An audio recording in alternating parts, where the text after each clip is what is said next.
سارے صحابہ مل کے آئے، کہنے لگے عمر فاروق سے کہنا ہے نبی پاک کے زمانے میں تو ظاہراً غربت تھی، ابو بکر کے دور میں بھی غربت تھی، اب تو بڑا مال ہے، عمر سے سفارش کرو کہ عمر نیا کرتا پہنا کرے۔ ملکوں کے سفیر آتے، عمر وہی پھٹی پرانی چادر اوڑھ کے اور وہی کئی جگہ پہ پیوند لگے سوٹ پہن کے سفیروں کے سامنے بیٹھ جاتا ہے۔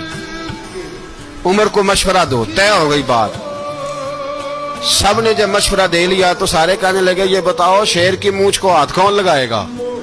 کہنا کس نے ہے؟ بندہ بھی تو ڈھونڈو نا۔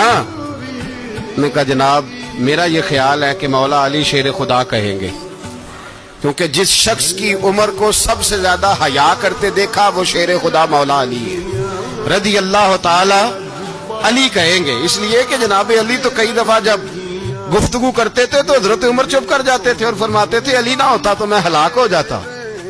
تو کہا علی سے کہو۔ جناب علی شیر خدا کو بلایا، کس کام کے لیے؟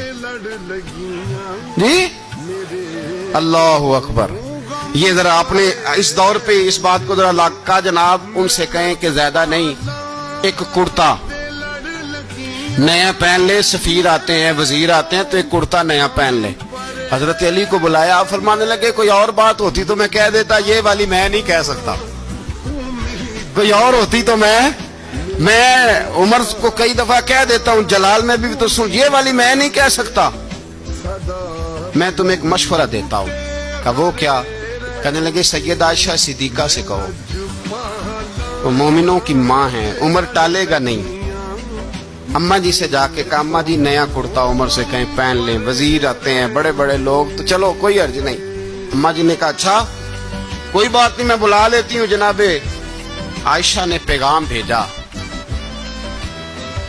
جب خادم نے کہا نا مصطفیٰ کے گھر سے پیغام آیا ہے تو 20 لوگ بیٹھے تھے، عمر کانپتے ہوئے اٹھے، کانپتے دوڑے۔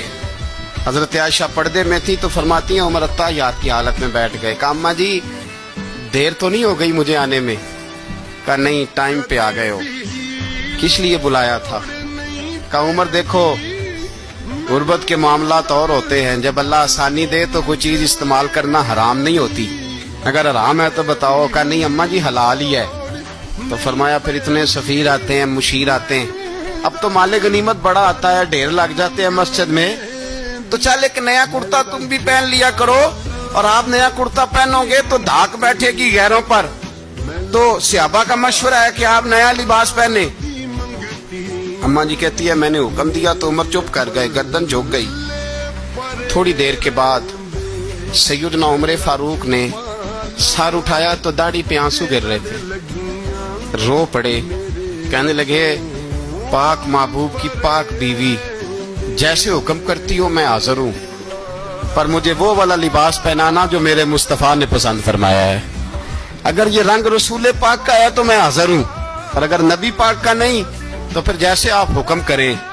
جناب عائشہ کہتے ہیں عمر روئے تو میں زیادہ روئی، میرا پلو بھیگ گیا آنسوؤں سے۔ میں نے کہا عمر آپ جائیے۔ عمر یوں نکلے تو جو صحابہ کھڑے تھے وہ کونے میں تھے، سارے آ گئے۔